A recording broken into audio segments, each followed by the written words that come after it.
All right, we're gonna start up here at the tongue of the unit. The first thing we're gonna notice is if we flip this top cover over, you do have your leveling system here in the top of the tongue jack. It's got the quick reference guide up here, so it's gonna give you all of your how-tos on how to raise and lower this, how to use the auto leveling, all that good stuff. If for whatever reason the motor in this decides it doesn't want to work, there is a little silicone cap here.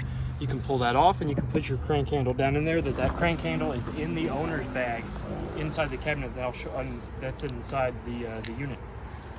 Put that down, lower that. This does lock with the master key on your keychain. Underneath that, you've got your 7-way, which is going to hook to the truck to provide you with all of your lights, your running, your turn signals, your brakes, all that good stuff, and it also charges the battery. Then you've got your emergency breakaway cable here, which is going to feed through the unit and attach to where your tow chains connect, so that way it gives you a nice secure connection. And if for whatever reason this comes unhooked from your truck, it's going to pull the emergency brake out and it's going to lock those brakes up so it doesn't go rolling back down the highway. Behind that, underneath this black cover, you do have your two 30-pound propane tanks. They are full other than what we used to PDI the unit. They are fed into the unit with an auto change regulator. What that auto change regulator does is it not only tells you which tank you're pulling from with a little arrow on the side of the turn dial, but on the front of the turn dial, if you look at that, if you pull this off and you look at the front of that, it's going to have a red ring if the tank is empty, and it's going to turn green once it starts pulling propane. So you can turn this, let this one get empty, turn the dial here to the other tank, open this tank up. You can take this tank off without having to undo your propane, and you can still run all the stuff on the inside of your unit. When you're using your cover, you do want to make sure that the two locking bolts are as close to the vehicle as possible, because what that does is it prevents the wind from ripping this lid off and carrying it off down the highway somewhere. Behind that, you do have a dual battery box. It's only got one battery in it right now, but it is a 12-volt Marine and RV battery that is protected by this box from the elements, dirt, bugs, all that good stuff. And then up underneath the propane, if you can see it, right where my finger's at, that is where your battery disconnect knob is at. So you're going to turn that from on to off if you're ever going to store this unit for the winter or just long periods of time. Go ahead and turn that to the off position, and what that does is it cuts all the juice going from your battery to your unit so you can conserve whatever's left inside your battery. Now that we're done with the tongue, we're going to go ahead and we're going to move over here to the side. So we've got a couple pieces of important information here. You've got your lug guide there, which is going to tell you the proper orientation to torque your lugs down at. It's going to give you the proper amount of foot-pounds that you need to torque it at, which is 95 to 100. Then you've got your docking light button here, which if we press that, it's going to turn on a strip of lights that run above the tongue of your unit. So that way, not only does it give the cap of your unit some lights, but it also doubles as a way to help you see where your tongue jack is at in the middle of your unit when you're hooking up and disconnecting in the middle of the night. It makes your camper smile. Then underneath that, you do have your VIN sticker. Your VIN is just like the one on your automobile. And then above the side compartment door, you have your manufacturing sticker, which is going to give you the date of manufacture. It's going to give you the manufacturer. It's going to give you all the important data, like your gross weight, all that good stuff. Underneath that, you have your tire and loading information, which is going to tell you what the proper PSI for your tires is supposed to be. If we open up this side compartment door here, it is a pass-through to the other side. As you can see, you've got your inverter up there in the corner. This is prepped for it. It does have an inverter in it, so you can put another 12-volt battery in there and double your power that way. Then you've got your manual crank handle up there for your slide. There is a hole on the door side of this unit that you will fit that into in the radius metal, and if for whatever reason the slide motor does not want to bring it in and push it out, that will manually do that for you. And then what's in that box there underneath, that box is that cardboard box, that is the cast iron griddle for your outside grill and griddle combo. I like to keep those in the box so that way nothing happens to them, they don't get weathered or stuff like that, just in case. I do have your outside grill set up so that way we can look at that and I can show you how that operates. So if we come down here to the side, you've got a little black compartment here. If we open that up, that's going to be your outside shower. So you're going to take the hose that's on the inside of your unit. It's got two little teeth. You're going to fit those teeth in there, and you're going to rotate it clockwise about a quarter of a turn. That's going to lock those teeth in. It's going to start pressurizing your line. Then you've got hot on the left and cold on the right, just like a standard faucet. We're going to close that back up. This is your water control panel here. So on either side, you've got outside cable and outside satellite. So if the park or campground that you're staying at is providing you with those services, you can go from their outlet to this outlet with the coax cord, and you'll be able to get cable or satellite depending on what they're providing you. In the middle, you have your black tank flush, which if we pop this cap off, This is going to need the hose-in regulator that you're going to fill your unit with. You're going to screw the regulator into this. I always recommend a regulator, because it keeps the water pressure between 40 and 50 psi, and then that way you don't run the risk of your lines popping off or any of the rings disconnecting and causing your water lines to leak all over the inside of your unit. So we're going to go ahead and close that. This side here is your city water connect. So when you hook your hose-in regulator up to this, if the park is providing you with water and you connect to this port here, you will never have to use the water in your fresh tank, and you will never have to turn your water pump on. As soon as you turn the water on at its source, it will flow through here and prime your lines for you. The next one over here is your water, your antifreeze and winterization outlet. So you're going to hook your hose up to this. The other end is going to be in the jug of your antifreeze. You're going to turn the water pump on. Before you turn the water pump on, there is a valve in the water pump compartment that will differentiate between this and the line that goes from your fresh tank. So you turn that valve, you come out here, you turn your water pump on, and instead of sucking water out of your fresh tank, it's going to suck water out of whatever you have your antifreeze in, and then it's going to prime the lines with antifreeze that way. Or you can just bring your unit here for winterization. So if we come down below that directly, you've got your first gray water tank valve here. So what this does is this is going to drain not only your galley, which is your kitchen sink, but it's also going to drain the first bathroom. So this thing's got 2 bathrooms. It's got one here in the middle, and it's got one at the end. So this sewer outlet here is going to be for your kitchen, your front bathroom, and your black water tank. But this valve here only controls the gray tank up front, which is your kitchen sink, the bathroom sink, and the shower in the front. The black tank valve is going to be back here on the other side of the sewer connection. So what you're going to do is you're going to undo this cap. You're going to attach your sewer hose. You're going to run the other end to your proper dump station. You're going to open your black tank valve first when you're ready to dump. That's going to cause all the bio waste from your front toilet's black tank to kind of flush out. And then you're going to open up your gray. So when you open up your gray second, what that does is it also helps kind of clean out all that bio waste that's built up in the sewer outlet itself. And it kind of helps wash all that down into the proper dump station, okay? So we're going to come back here to the 2 tires. I know they're kind of hard to see, but they are underneath the slide. So those 2 tires have been torqued. The lug nuts are sitting at 100 foot-pounds, and the proper PSI is sitting anywhere between 75 and 80. We've had a fluctuation in temperatures today, so I always like to recommend that you keep your tire pressure somewhere either 5 below the amount it's supposed to be at, or 5 higher than it's supposed to be at. Not really anything higher there or lower than that. So anywhere between 75 and 85 is going to be fine for these.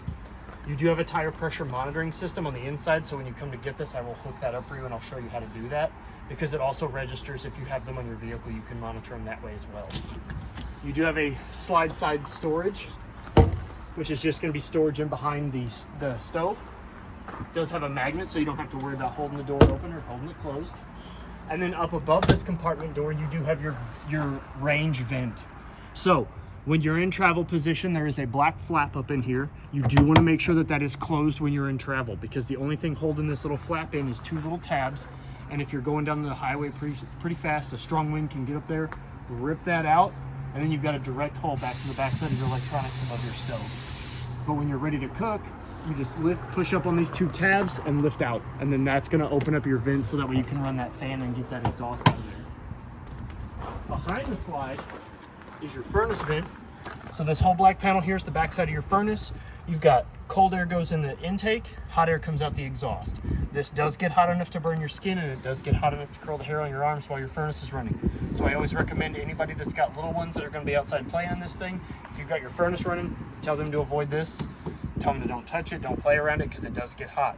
Another good investment for these is a mud dauber screen. It's 2 little domed vent screens that go over these and keep the mud daubers from getting up in there, building a nest, inviting their family, and having parties all the time. It is a $20 aftermarket part, or it's like $140 something an hour for us to fish them out. I mean, it's self-explanatory. That's a definite buy on those mud dauber screens. This door here, I'll go ahead and open it up. So this door here actually leads into the bunkhouse in the back. This is what the bunk looks like folded up. So you have this bunk here. This will fold down. And then you've got a secondary mattress that will, if I can get a good grip on it, come on. Turn into your secondary bunk back here. But if you can see that, You flip this up. Say you want to store, something big. Fold that up. Now you can store bicycles, something like that. If you're traveling and your kids want to bring their bikes, you just fold their bunk up, put their stuff in there, put their helmets, their knee pads, whatever. Put your bike up in here, put your scooter, put whatever you want to bring up in there, big stuff, and you're good to go. And this door also locks with the same keys that are going to unlock your front entry doors, okay? Underneath the door is your secondary holding tanks. That's going to be for your back black tank, your rear black tank 2, which is going to be the rear toilet, and the rear bathroom sink and shower, okay? It's going to be all that good stuff. Then you've got your 50 amp 36 foot short cord here. So when you're ready to plug in, this black ring here should fit nicely up against these 2 fins that are in the top of your outlet. So just like that, you're going to fit your plug in the outlet. You're going to give it a 1/4 of a turn clockwise, and then you're going to take this black ring and you're going to thread it all the way till you can't really turn it anymore. Because what this does is this creates a weather tight seal. There's an O-ring in there that's going to clamp down. It's going to keep any sort of moisture, dirt, bugs, anything that can get in there, short circuit your outlet or cord or anything that can corrode any of that. It's going to prevent that from happening as long as it is plugged in and this is tightened down. To unplug it, you're going to do exactly what I just did. You're going to rotate the ring counterclockwise till it meets up against these 2 fins. Give it a 1/4 of a turn counterclockwise. Remove the short cord. Lower down this cap when you don't have it plugged in. What this cap does is it provides the same amount of security that this plug is when it's tightened up against the outlet. So, on the back side of your unit, you do have a roof access ladder. A roof is the life expectancy of your unit. So if they recommend that you get up there and they seal your roof every 90 days. You can do it every month if you want. Every 90 days, you should get up there and you should make sure that the lap sealer isn't cracked, dried, bubbled, popping. There's no gaps, there's no holes, there's no anything that water can get into, because the longer your roof stays good, the more your camper will stay good. Beside that ladder, you do have a Furion backup camera mount. So if you do want to purchase a backup camera, you can take that off, pull that panel down, install your camera. It's just a simple plug. You plug it in, you mount it back up there, you're good to go. It'll run on a monitor that you can view from your vehicle, so that way when you're backing up, you can see what's going on in your truck. You do have a spare tire here underneath this plastic tire farrier. So you just undo this bolt here. Your tire has been checked. The PSI in it is also sitting around 75 to 80. And the farrier itself, this will keep not only the tire on, but also the cover on as well. So that way you don't have to worry about this thing falling off and rolling all over the place. You do have a license plate bracket there underneath the right turn signal. Over here on the side of the unit, you do have a rear black tank flush. So the black tank flush that we went over on that compartment up there is for the front black tank. This is the same thing for the back black tank. So you're going to hook your hose and regulator up to this. You're going to make sure, it is very important that when you use your black tank flushes, is that the black tank valve is open and that the tanks are empty. When they are full, all you're doing is you're kind of making that nasty water kind of spin all over the place, and it has a chance of spinning back up out of the toilet and causing back pressure, which is going to be bad. So always you want them to be empty and the valves to be open before you use your black tank flush. We'll come over here to the side. You do have a small light here, which is controlled by the inside. It's your step light, so that way you can see where your steps are at in the dark. Then you've got your fresh tank drain. If we look underneath here, underneath the stairs, you'll see a handle there, right there behind the rear tire, in between the tire and the jack. That is your fresh tank drain. So when you're ready to leave your campground or wherever you're staying and you're ready to pull that fresh tank, because you're not supposed to drive around with a full fresh tank, you're gonna pull that and it's gonna dump out of a 1.5 inch dump valve. So your fresh tank's gonna drain pretty quick, so you don't have to worry about it. You can just pull it, finish doing what you're doing. By the time you're ready to leave, your fresh tank should be drained. Your door, this is your door handle, or not door handle, your door stop. So if you can see the little T-shaped bracket on the door will fold open. This will sit in that, and this will keep your door open for you. This black valve up here, this is your fresh tank valve. So this is where you're going to stick that hose and regulator, and it doesn't screw in, it just sits in there, and then you're going to turn your water on, and this is how you're going to fill your fresh tank. When you're done filling your fresh tank, you never want to leave this open. You always want to cover this back up, so that way no bugs or anything else can get into your fresh tank. You don't have to worry about it back pressuring and burping on you, because there is a little breather vent right there next to the side of it, which will allow the air to come out while you're filling it in. You have 2 outside speakers that are going to be powered by the stereo that's inside, so you can listen to whatever you've got going on the inside of your unit, on the outside, or just on the outside, or just on the inside, or both at the same time. So this is the hole I was telling you about when I showed you the manual crank handle. So there is a 3/4 inch bolt in there that you stick that manual crank handle in, and if for whatever reason the slide motor gives out, you can use this hole here and that manual crank handle to manually push out or pull back in that slide if for whatever reason the motors give out on you, okay? So next thing we're gonna go over is your hot water heater, or water heater, as I've been corrected many a times. So if we open this up, we're gonna notice you've got your pressure release valve up here. So if you ever wanna see if your water heater has water in it, you just pull back on this, water will come out. And if there's water in it, then you're good to light it. This is your push button reset here. So for whatever reason it doesn't want to light with the switches on the inside after attempting it 3 or 4 or 5 times, you can come out here and hit this, and that'll reset that breaker, and you'll be able to try it again. Down below this black box here, that's your electric heating element in your water heater. So this is both gas and electric, so it runs off both. This is going to be for your electric element here. And then next to that is your 1 1/16 anode rod. So what that is it's a steel rod that runs the length of the bottom of your tank, and that eats up all the impurities in the water before it has any chance to do any damage to the inside of your tank. And that is also, you can remove that to also drain out your water heater when you're winterizing and de-winterizing the unit.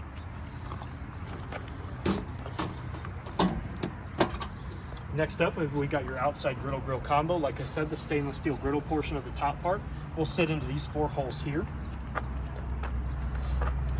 But I left that in there so that way I didn't, because it was supposed to rain today, so I didn't want nothing to happen to it. Because, you know, once you get cast iron rusty, it's gone. So the first thing you're going to do is you're going to come back here, and this is the hose that you're going to use. So all of your LP quick connects are going to be the same way. So you're going to push back on the ring, which is going to expose those ball bearings. You're going to fit it onto the male end of whatever you're trying to plug in. You're going to let that become flush again. You're going to give it a gentle tug just to make sure it's on there securely. And then no matter what LP quick connect you're at, they always have a lever to turn on the gas flow. So what that does is it opens up the valve. Not only is there one here on the back of the grill, but there is also one down here on your unit itself, which is right here. And what that does is that also allows this ring to not be pushed back by whatever reason and allow gas to just free flow out your disconnect. Once you have both of these switches in the on position, you can come up here, you can push in, and you can turn your knob. You can hear gas escaping. After about 15 to 20 seconds of letting the gas get good and nice in those burners, hopefully it's not too windy for this. There it goes. Now we have flames. Hold that for about 5 to 10 seconds. Let that get nice, good, and hot. And then release. And then, like I said, you'll have that stainless steel, or not that stainless steel, you'll have that cast iron griddle top that'll sit over the top of this and get nice, good, and hot while you're cooking. And if you're cooking something super greasy, you do have a drip tray here to catch all the grease that'll run down into this hole here. And then to turn it off, all you do is you just push in, rotate the knob to off. And then I always recommend before you put this up, if you've used it, let it sit out, let it cool down.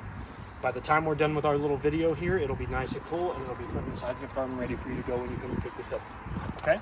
And it just sits on the side. And it just sits on the side with these 2 feet here, as well as your little prep table here that you can fold out. Now, in the side compartment, there is actually secondary magnets that this will sit upright against the front of the cap with inside this front door here, and I'll show you that when we get to that. But you can prep your meat here, put it on your griddle here. Behind that, you do have a GFCI protected 110 outlet. So if you do want to watch TV out here, you can plug the TV in there, plug the coaxial in here, and what this coaxial does is this coaxial will provide you with any sort of TV service from the inside of your unit out here to the outside of your unit. And then to mount it, there is a secondary TV mount in the inside along with your bag with all of your goodies in it, like your hardware, your toilet paper holders, all that good stuff, your tire pressure monitoring system. There's a secondary mount. You mount to the back of a flat screen, and it'll fit in here, lock into place, and you'll be able to mount your TV on the wall out here as well. Last thing before we go up to the front of the unit, you do have your low water drains, which are right here. So you've got a blue and red line here. These are the 2 lowest points in your water system throughout your unit. These are used for winterizing and de-winterizing the unit. So when you're ready to winterize, you fill you prime your lines with antifreeze, you open these up, and that will let any sort of excess antifreeze and excess water be pushed out through the lines and actually have somewhere to go instead of freezing up in your lines and busting all those good PEX lines, okay?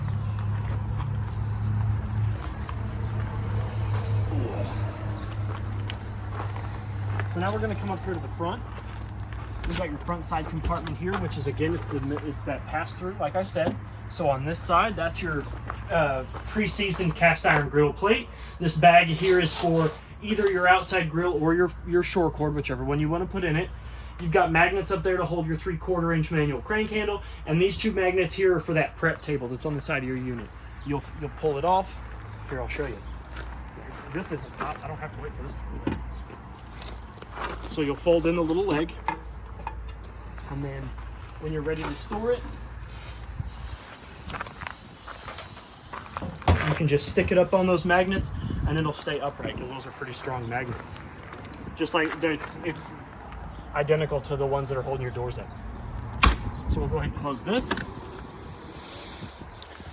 This door here is a secondary entrance door into your master bedroom. So we're only going to go over one entry door because they both operate the same way. They both have the same steps, and they both have the same handles. They use the same keys. So I'll show you how to operate one door, but just know that the instructions for this door also go for this door as well. So,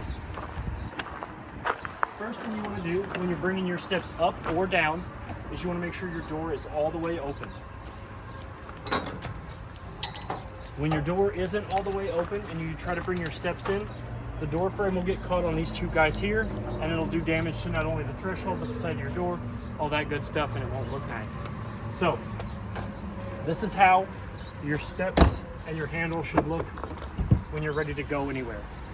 Handle in front of the door closed, steps up inside the unit. When you're ready to go inside your unit, once you've gotten to your destination, you lift up on the handle, swing it outward, open the door again all the way up to the side of the unit, and then you can grab the handle here, but I'm a little tall, so I like to grab it at the top step.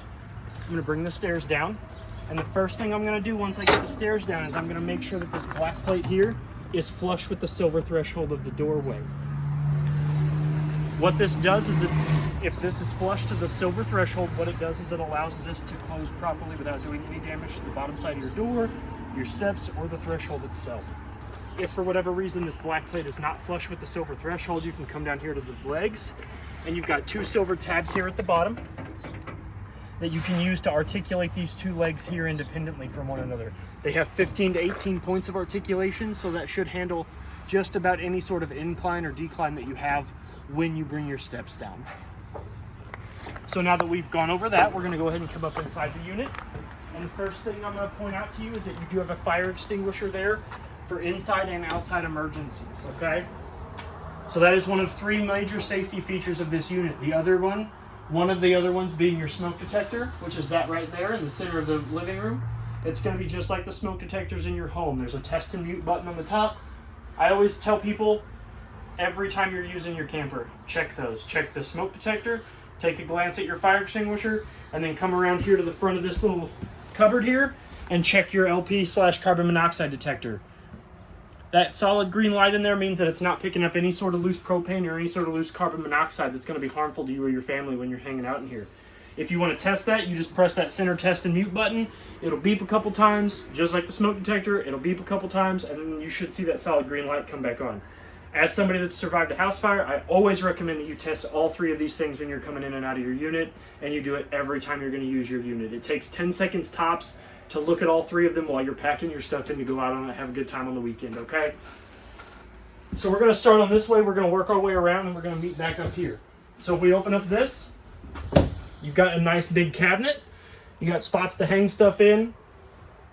Down below your closet is your auto detect fuse panel and breaker box. So if I open that up, you've got your breakers. As you can see, this is your AC. This is what the breakers look like when they are off.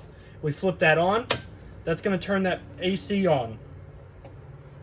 If any of your fuses blow, which they're all labeled here, as well as all your breakers, your fuse panel has auto detect in it. So if any of those fuses blow, there'll be a red LED light that will illuminate next to the fuse that is blown.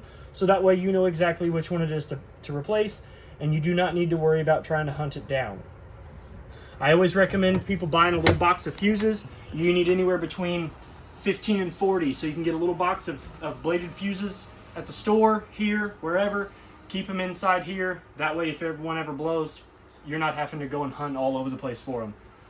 So if I undo this travel lock here, you're going to see that there is a pocket door to separate the back bunk from the rest of the unit. Now you don't have to look at your kids.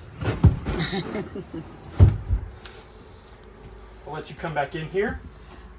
We recommend that you do have this in place during travel. Yes, you always want to make sure that your pocket doors and on all of your main doors are closed when you go into travel, because with these pocket doors, especially when you're driving around, these could slam, they could pop the cars, pop the tracks, dent the tracks, break the magnets, all kinds of good stuff, cause damage to the interior of your unit. Just always make sure that they're locked, and always make sure that any door that can close like a regular door, you have that closed as well. So if we come back here, you're going to notice there's a whole bunch of stuff on this wall. So you've got GFCI protected 110 outlet at the top.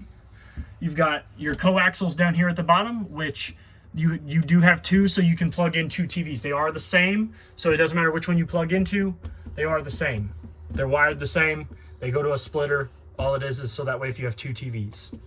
You've got a proprietary outlet here for another TV, so if you want to move the TV from the living room or anything like that, you can plug in that TV somewhere else. So if you want to replace the one in here with another different one, you can take that one and you're not stuck with a TV you don't know where to power it in at. Down below you have another GFCI 110 protected outlet, as well as your light switch here for this little cubby office and the main bunkhouse. And then your window here opens with the turn of a knob. It opens outward. And then if you do need to remove the screen for any reason, you grab a hold of this and you can pull that screen. They do have shades that you can pull down. Once I get this closed, I'll show you. Pull it down, let go, it'll stay where you put it. Give it a gentle tug, and it goes right back up. Back here is your bathroom. I'll let you go in and I'll explain. All right. It's little. So you do have a sink here with hot on the, it's marked at the top, but you've got hot on the left and cold on the right. So if you make the robot look towards the wall, you've got hot water. Make the robot look towards the cabinet, you've got cold. And you bring his nose up to look at you, and you're going to draw water from your unit. You have a 110 outlet there on the side, as well as a medicine cabinet above behind that mirror.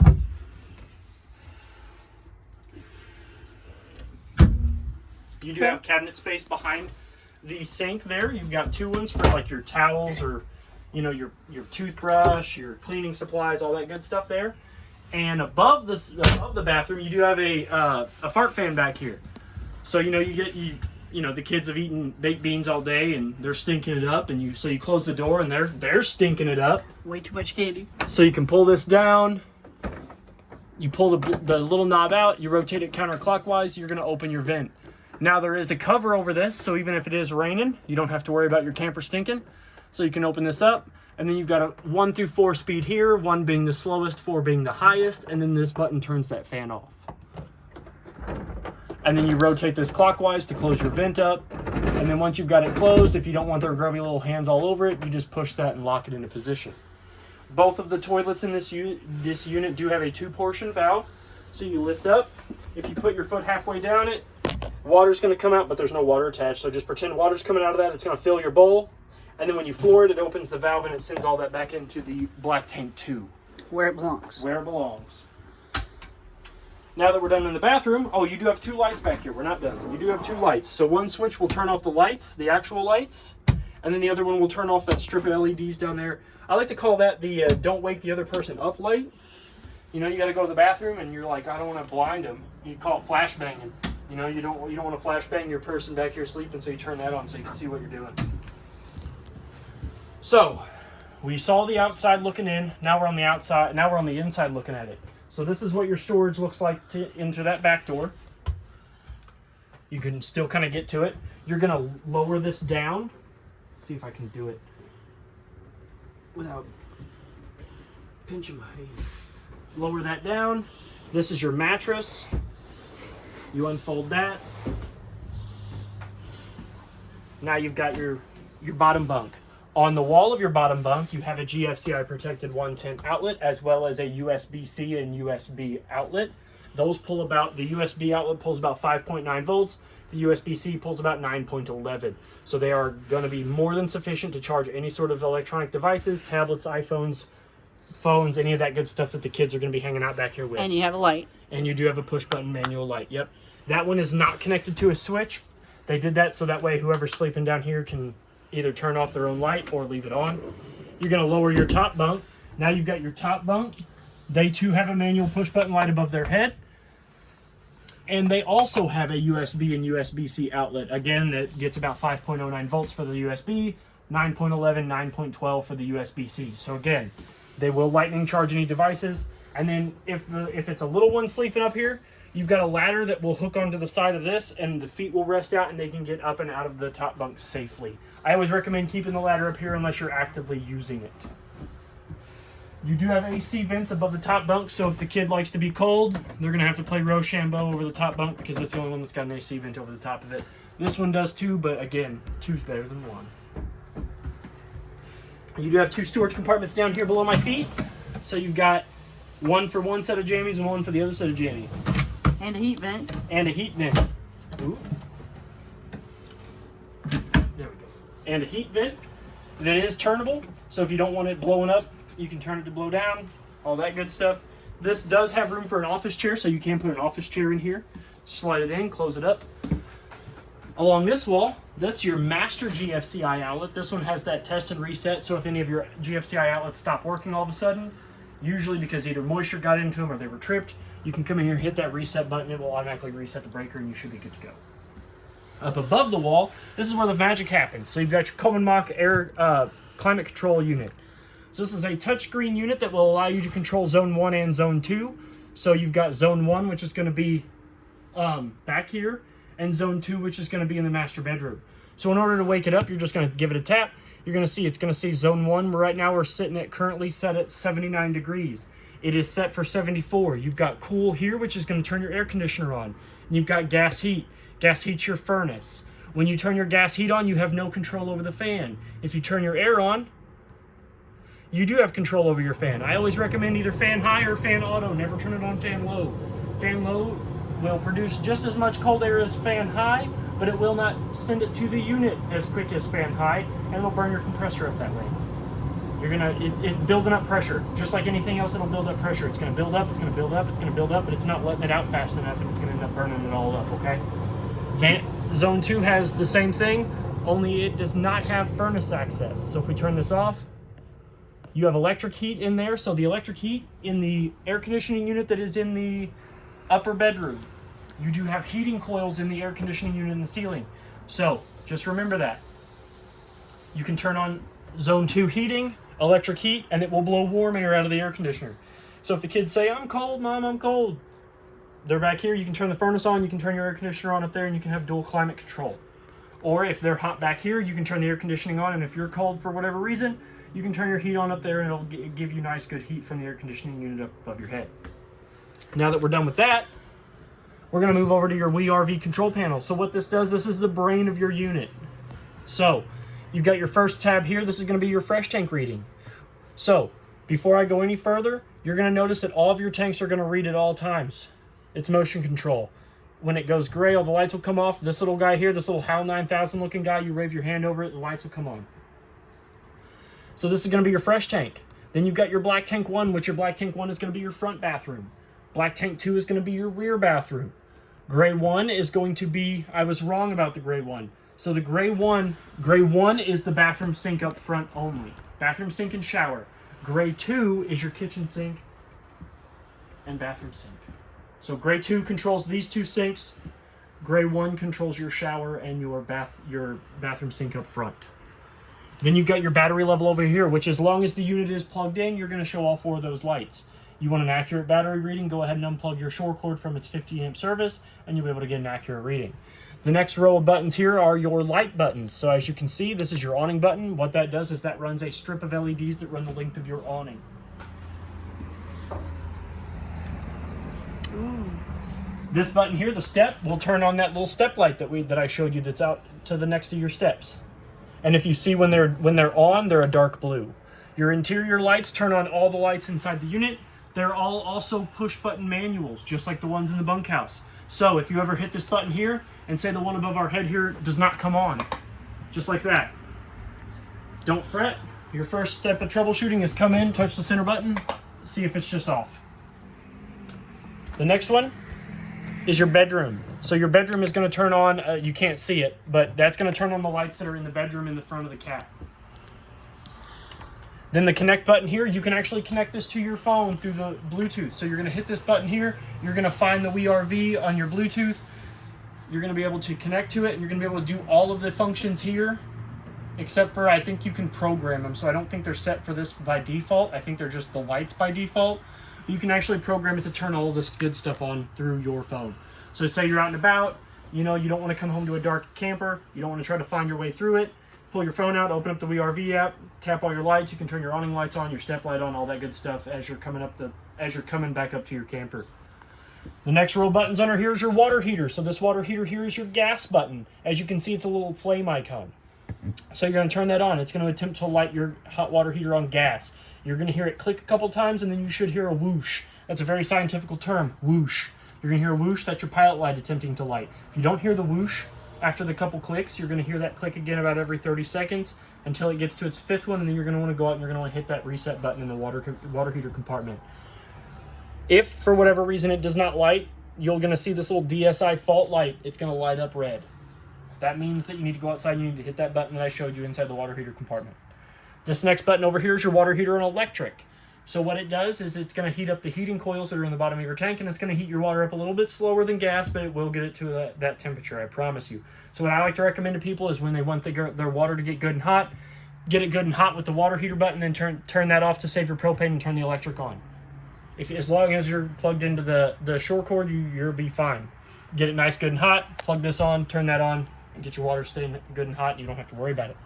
The next button here is your water pump button. If we press that button, it looks like a little turbo in a car. It's immediately going to start that water pump up, and it's going to start siphoning either from the antifreeze inlet or the fresh tank, depending on which direction your valve is from. I did de-winterize this, so the valve should be drawing from the fresh tank, and your water heater should fill as soon as you start plugging water up to it. The next button here is your tank heater. So your tank heaters are cool. They just prevent your holding tanks from freezing. They are not an alternative to the water heater. They will not produce hot water. They will just keep your temperature above 32 degrees. So if you think you're going to be smart, you're going to use this to heat your water up. No, it's only going to heat it up above 32. It does not get any hotter than that, so you cannot use it to take a lukewarm shower. You're only going to use that when it's cold outside. Then the next set of buttons down here, your awning retract and extend. It is windy today, so I don't want to push your awning out, but I'm going to go over a few things about your awning. So your awning is one of the most expensive repairs on your unit. So if you're going to step away from your unit for more than 5 minutes with your awning out, bring your awning in. Your awning arms are going to come out. Then there are going to be two set of arms that are in between. I like to call those the lateral arms. So you've got your arm that's attached to the unit, and you've got the arm that's got the tube on it. What that does is that's going to come out, and there's going to be two arms that are going to be, they're almost going to look like an H. So that bottom arm is a pitch arm. You can manipulate that arm. You can tug on it, and what that does is that's going to give you a steeper pitch on either the front or the back of your awning. And if you play with both of those bottom arms, you can create a steeper pitch down the front of the whole awning. So if you've got rain coming in the front, coming in the back, or coming out the side, you can adjust your awning accordingly to prevent any of that rain or sunshine from getting in where it's not wanted. But when you go to bring your awning back in, just remember to put those pitch arms back into the default position, because that's going to give you the most life out of your awning. If you leave them down, it's really not an issue, but if you want your awning arms to last longer and you don't want there to be an excessive amount of damage, put them back in the default position, bring your awning in. And that's really the only way they'll sit correctly in the cradle when you put it back up. It takes 30 seconds. If you're going to, we're going to go out on a bike ride, and your awning's out, and you've got your picnic table and stuff out. Trust me, you're gonna want to replace that picnic table long before you're going to want to replace that awning. Bring your awning back in. It's going to save you.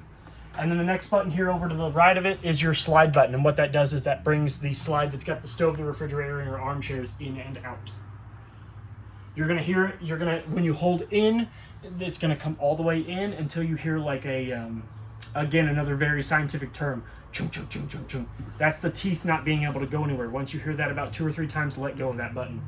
If not, you're going to end up burning that motor up. And then you're going to have to use the manual crank handle like I showed you.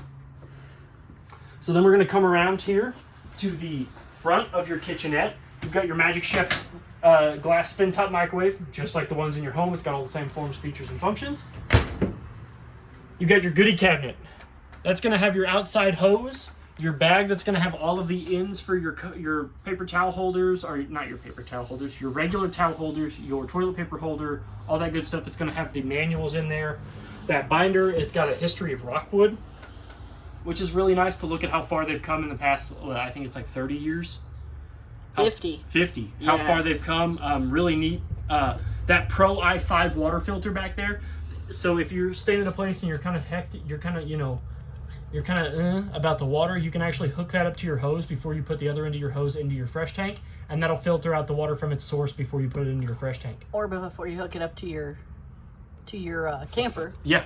And then this is the TV mount for the outside that he was talking about. Yep. And then behind all of that is your TPMS monitor, which I will have set up for you, and I will show you how to use tomorrow when you come and get your unit. And that way, if you have these in your vehicle later on down the road, you want to attach your vehicle's tire pressure monitoring system to this, you can as well. So you got your goodie drawer here.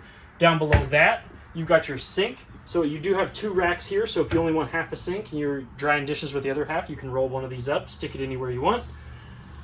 You've got a nice big stainless steel basin sink, and just like the sink in the bathroom, hot all the way to the left, cold all the way to the right. And it has little dots if you forget. Yep, and you pull that handle out to draw water from it. You also have a neck that will extend out, just like the ones at home. If you ever need more or less slack, you can get underneath here, and there's a weight at the bottom of one of those lines you can adjust, so you can get more neck out of it, less neck, and then it does go from faucet to sprayer, and there's a little diagram there as well. And then you can set these back up here. Your little kitchen window here doesn't open, but it does have a shade, so if you don't want people seeing you doing your dishes or cleaning your fish or whatever you're doing in here, you can close that shade. You've got under cabinet storage. This is where your trash can goes in.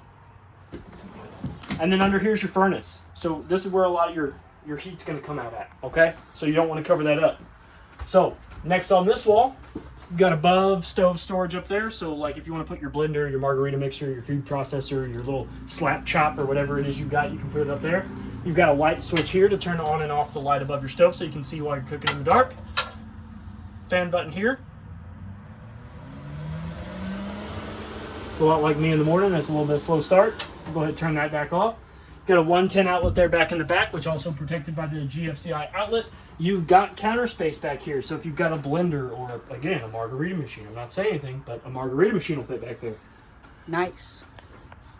Your stove has a glass cover, so you cannot cook on this. It does get hot, but it does not get hot enough to cook on. So when you're ready to cook, you'll flip that back up, create your splash plate. You'll turn your light on. You'll notice your burners ignite. You'll push in, turn over. Your burner will ignite. Hold that for about 5 to 10 seconds. Let that thermocouple get nice, good, and hot. And release, and you'll be able to adjust the temperature of your burners. And that goes for all 3. Let that thermocouple get nice, good, and hot. Release, adjust, off. And same goes for this one. To light your stove, you're going to flip the button to the bottom, which is going to turn your stove light on. Number one most important thing when lighting your oven, open the door. So what you're going to do is once the door is open, you're going to push in, turn to light. You're going to hear that click. This takes a little bit if you haven't lit the stove in a while. It's attempting to light your pilot light.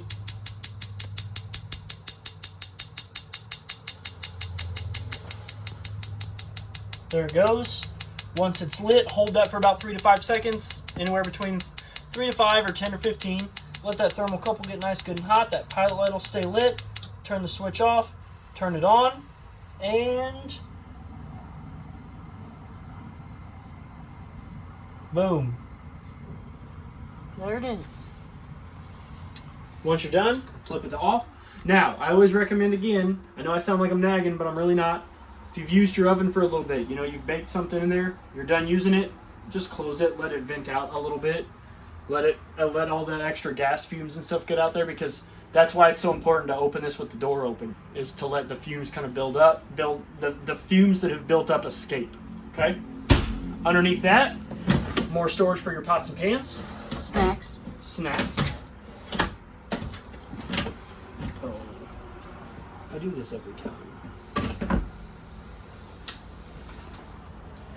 onto your Magic Chef dual opening refrigerator. So you're in the kitchen, you need something. Open it up this direction. You've got your temperature controls up here. Increase temperature, decrease temperature. You've got your freezer fridge option here, so you can turn it, you can hit that button to either adjust the temperature in the top or the bottom. And then you've got your little notification panel here. It's going to tell you if it's normal, if it's OV, if it's UV.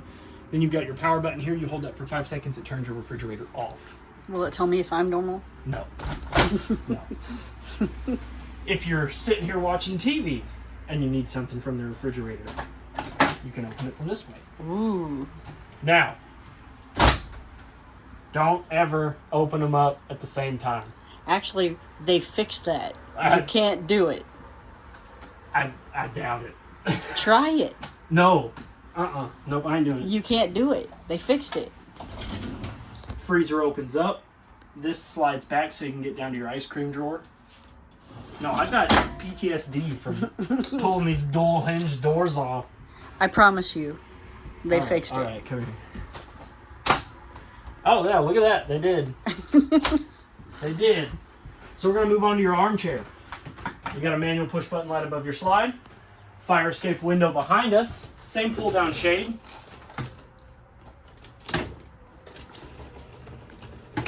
Your emergency window will open by lifting up this little handle out of a saddle, pushing this out the window, pulling that red piece of plastic, removing the screen from the window, and then you'll go out preferably feet first.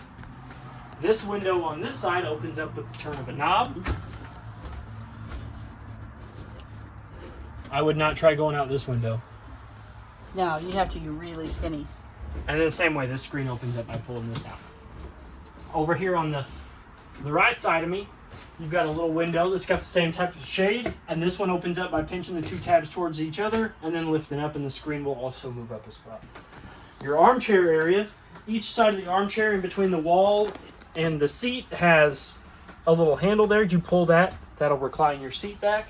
You've got two cup holders in the center, one cup holder on each side, and inside here you have your remote controls. So you do have two TV remote controls. When we get to when we get to the television, I know that there's only one television in the unit right now. One television remote works both the TV and the stereo. The other one just works the TV portion. The stereo is built into the television. So you have just a TV remote and a TV and stereo remote. We're gonna go over the 110 outlet down there in the corner. So if you're working from your RV and you've got your laptop plugged in, whatever you need to charge it, you can do it there. We're gonna come into the secondary bathroom. It does have a knobbed door on it. So you've got plenty of storage in here. You've got under cabinet storage, under sink storage, just a little though, because behind here is your water pump. So that's very important to know. Behind that little panel there, you've got a GFCI outlet here. Your sink is very similar to the sink in the back. It's the identical sink to the one in the back. Hot all the way to the left, cold all the way to the right. Tilt the robot's nose up to draw water from it. You've got a medicine cabinet up behind the mirror.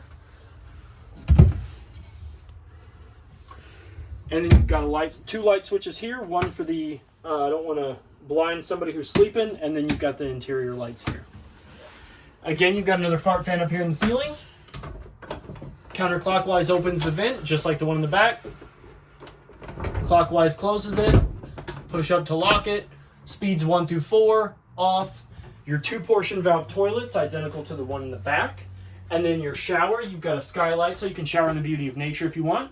You got some netted cubby racks up there. 2 storage shelves on each side. Hot on the left, cold on the right. The neat thing about these is they've got a shower miser. So at the top here, you've got your shower. So water will, water will come out of the top. You can turn it, I think this is off.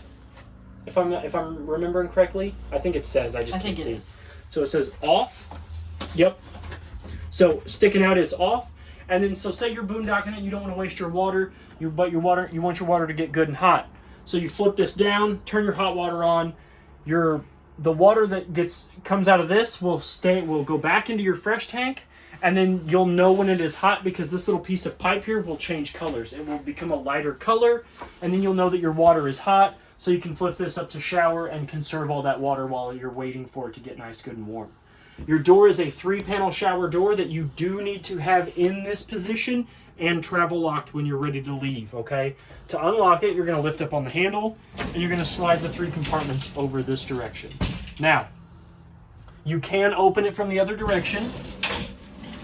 It is omnidirectional, but there is only a lock on that side. So you do need to have your door all the way in this direction with that travel lock all the way down. Because if not, these are just 3 glass window panes and they will shatter if they rattle around a whole lot. You do have a shower drain in there. It'll plug down in there. You've got one in here as well. That's what they look like. I gotta find it. You've got a TV backing spot here in the master bedroom. We'll go ahead and turn some lights on. You've got a GFCI. This is your inverter circuit. So if you want to plug anything in, that's your inverter circuit. Your TV backer can go here, which is where you can put your TV mount. Your bedroom satellite in and auxiliary. So this is also going to provide you with whatever services that you're getting on the inside of your unit. And another one of those proprietary TV outlets. You've got an AC. So I found out what this is. This is for an AC sensor. So that's what this does. This is the AC sensor. Yes. That's what indicates what lets the thermostat on the inside of the further back in the unit know what's going on in here, what temperature. What temperature? So then Which is pretty cool. Each side of the bed has mirrored storage cabinets. I don't know if you can get over there with the steps up. Mirrored storage, a mirrored drawer, so each one of the sides has the same drawer.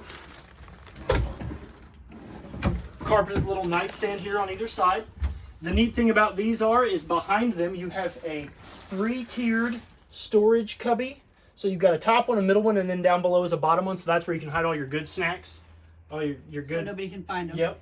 And then also along the wall back there on either side of the master bed, you have not only a USB and USB-C outlet, but also a GFCI protected 110 outlet. So if you do need to sleep with a CPAP machine, you have an alarm clock, your phone chargers, any of that good stuff, any of your sleep aids, you can plug those in and have them up and out of the way instead of having to worry about where they're going to go while you're trying to sleep.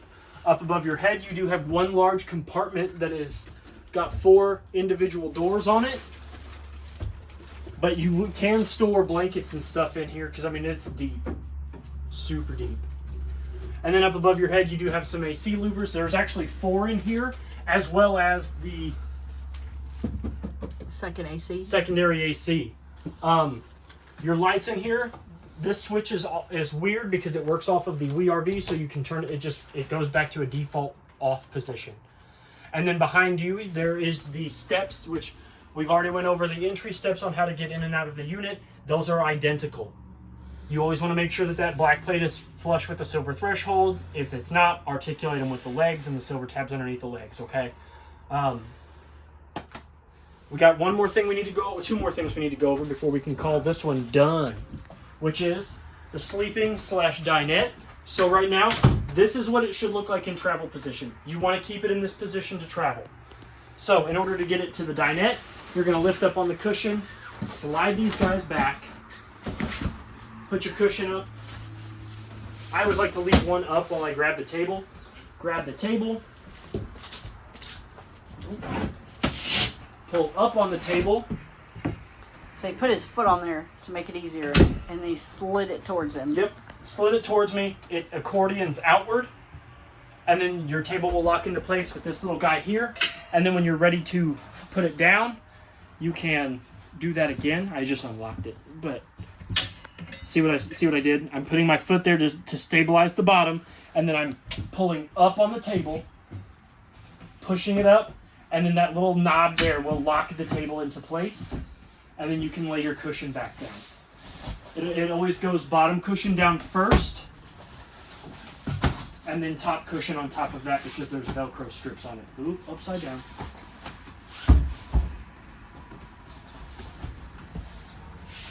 Now that you're in dinette position, we can go over your solar panel controller here, which is going to tell you 3 very important pieces of information: the converter voltage that is being put out, the voltage that's being put back into your battery from the solar panels on the roof, and the temperature of the solar panels on the roof as well. You've got another fart fan here in the middle, so you've got 3 fart fans. Neat thing about this unit is you've got 2 power stations on either side of this weird rectangle thing that's got GFCI protected 110s, USB-C, USB, and USB-C. Each one of those are the same. And then at the top here, once it's in the down position and it's flush with the little buckle, that's a wireless charging pad. So if your phone has wireless charging capabilities, you can wirelessly charge it that way. Now, onto that really weird triangle. The grand really finale. Rectangle thing. This switch here. Insert Star Wars Imperial March. I showed you the TV remotes, but we didn't know where the TV was at. Well, you do have this 40-inch smart TV that comes up out of the cabinet space. And like I said, that is also your stereo. That little gray bar along the bottom, that is the stereo. To get to that, to get to your radio functions, you will need to change the input. Like going from cable to your DVD player or to your video games or anything like that. Change your source button on your remote, and then you'll be able to navigate to your radio. Okay? We're going to go ahead and put this back down. And that needs to be down for travel, correct? Yes, it does need to be down for travel. The windows behind it also open with those same spin knobs. They will push themselves out just a hair, and then they will bring themselves in. They are not fire escape windows. That is your fire escape window. And then this one also has a giant version of the same kind of shade. You pull down, let it go, and then they go back up. I think that covers everything over your unit. If you have any questions or concerns, please feel free to reach out to me. My name is Trey here at Parkland RV. Happy camping and good luck. Thank you.